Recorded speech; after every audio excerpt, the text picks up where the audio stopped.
이 세상에서 예수 믿는 것은 축복 중에 축복입니다. 예수 믿는 순간 그 사람의 신분이 달라지는 것이죠. 하나님의 자녀가 되고 천국의 시민권자가 되는 것입니다. 죽은 다음에 내세가 보장되는 것입니다. 저도 예수 믿기 전에는 인생의 목적을 알지 못했습니다. 내가 어디서 오며 어디로 가는지 몰랐습니다. 인생의 목적을 세상에서 돈 많이 벌고 성공하고 유명해지는 것인지 알았습니다. 참 세상에서 방황하던 인생이었습니다. 그런데 예수 믿음으로 인생에 가는 길이 어떤 길인지 알게 된 것입니다. 캄캄하던 인생길이 밝고 환한 길이 된 것이죠. 저는 청년 시절 죽음을 두려워했습니다.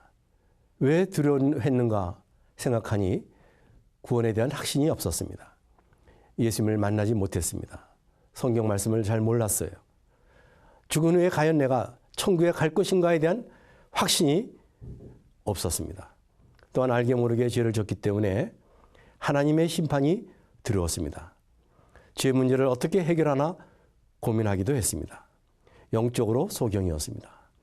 그런데 예수님을 영접하는 순간 죄 문제가 해결됐고 죽음의 문제가 해결된 것입니다. 어떻게 사는 것이 바른 삶인지를 알게 됐습니다. 오늘날 많은 사람들이 죄 문제로 고민하고 갈등하고 있습니다. 인간의 문제는 하나님을 떠났기 때문에 온 것입니다. 그러므로 다시 하나님께 돌아오면 되는 것입니다. 누구나 하나님께로 오면 죄 용서함을 받고 천국을 소유하게 되는 것입니다. 저는 이것을 한번 그림으로 그려봤습니다. 여러분 그림을 한번 보시겠습니까? 여기에 검은색으로 그린 것은 세상에서 죄로 방황하고 상처받은 인간을 표시한 것입니다. 빨간색은 예수님의 보혈의 피인 것입니다. 인간의 죄 문제를 해결할 수 있는 분은 예수님밖에는 없습니다. 예수님은 이미 인간의 죄를 해결해 놓으셨습니다. 누구든지 예수를 믿기만 하면 구원을 받고 성령을 받는 것입니다. 여기에 또 교회를 하나 그렸습니다. 자세히 보십시오. 예수님이 피로 주고 사신 교회입니다. 예수 믿는 것은 교회 오지 않고 혼자 믿는 것이 아닙니다.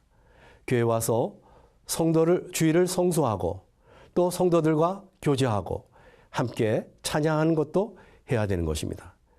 그렇게 하면 하나님의 은혜를 받게 되고 신앙생활을 계속할수록 믿음이 성장되어 변화를 받게 되는 것입니다.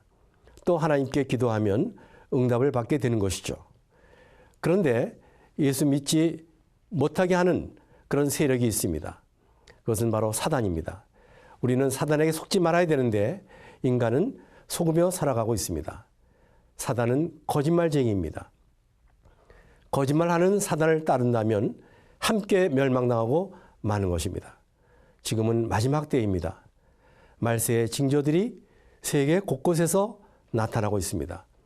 디모데전서 3장 1절에 보면 말세에 고통하는 때가 이르리니 사람들이 자기를 사랑하며 돈을 사랑하며 교만하며 비방하며 부모를 거역하며 감사하지 아니하며 사나우며 쾌락 사랑하기를 하나님 사랑하는 것보다 더하며 그런 말씀이 있습니다.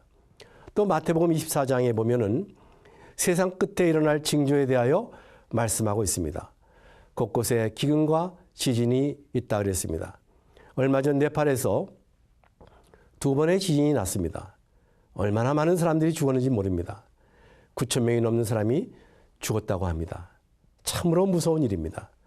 앞으로 인간은 어떤 재앙을 당할는지 모릅니다. 성경은 깨어 있으라. 어느 날에 너희 주가 임할는지 너희가 알지 못함이니라 말씀했습니다. 우리 모두 정신을 차리고 주의 복음을 열심히 전하십시다. 감사합니다.